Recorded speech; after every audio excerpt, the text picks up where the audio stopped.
মধুসূদন দৈত মহাশয়কে এবং অধ্যাপক ডক্টর বিপ্লব মণ্ডল মহাশয়কে আমাকে আজকে এই সুন্দর একটি অনুষ্ঠানে আমন্ত্রণ জানানোর জন্য।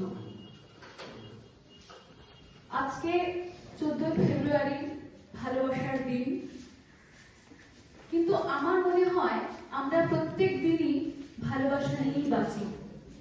তাই এই ভালোবাসার দিন আমার কাছে প্রত্যেক দিন। আমার প্রথম নিবেদন প্রেমম।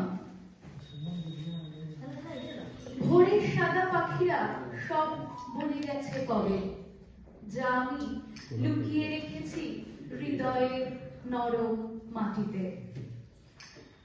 তুমি দেখোনি কিভাবে গোলাপীর বোগেনভেলিয়া স্পর্শ করেছে রোদে ফুটে ওঠা লাল পলাশের ঠোঁট। তুমি দেখোনি কিভাবে সাগো বলিতে জ্বলেছে মেঘ। তুমি দেখোনি কিভাবে আবির খেলা ছড়িয়েছি মাঠ বুকে। রাতের ভুতুরে নীলকুঠিতে বাধা পড়ে গেছি কবে, সময়ের অবাধ্য রূপুর যেন স্পটিফাইয়ের গান হয়ে কানে বাজে। তুমি দেখোনি লোমকূপগুলো কিভাবে উঠেছে এক পায়ে দাঁড়িয়ে, লাভ বাইটে ঠাসা গলার প্রতিটি মোড়। ঘামে ঘামে পিচ্ছিল হয়ে গেছে দুপুরের শরীর। তুমি কি দেখেছিলে বরন্তির লাল পাহাড়ে কিভাবে এঁকেছিলাম আমরা অনুগত প্রেমের এক ঝাঁক জ্যোৎস্না। আমার দ্বিতীয় নিবেদন আমার কাব্যগ্রন্থ এক বুক অন্ধকার থেকে একটি কবিতা, ইতি বসন্ত।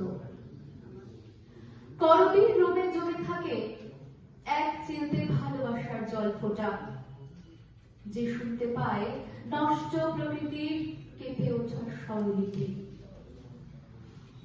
অভিমানী বসন্তের জানায় লেগে থাকে আবিরের গন্ধ। কোকিলের উলুধ্বনিতে জেগে ওঠে কস্তুরী কুসুম। হরি মন্দিরের সিঁড়িতে গড়াগড়ি খায় সাদা বাতাসার দল।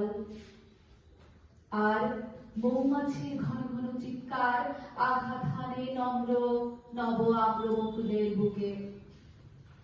বিক্ষুব্ধ বসন্তের বসন প্রভা বিনিময় করে ম্লান নিবিড় গর্ভে।